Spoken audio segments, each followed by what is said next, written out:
How to delete account on Shop app. Want to stop using the Shop app? Here's how to permanently delete your account. So to get started, go ahead and open Shop app on your browser, or go ahead and open the Shop app application on your mobile device. Sign in with your account and then go ahead and click on your profile at the bottom left of your screen.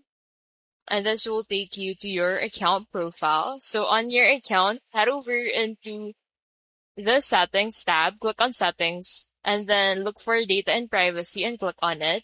And then under it, you'll be able to find this option to delete your Shop app account. So go ahead and click on this delete account button, and this will take you into a new tab. So in here, as you can see, once deleted, Shop app won't remember the info you might have shared, including your email address, phone number, order and delivery history, and Shop app pay information, including credit and debit card numbers, billing, and shipping addresses, would be deleted. So this action cannot be undone.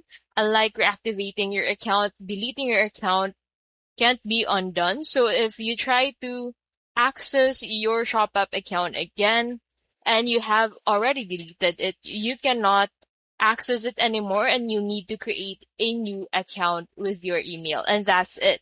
Deleting your Shop app account is simple, but make sure you're ready before confirming.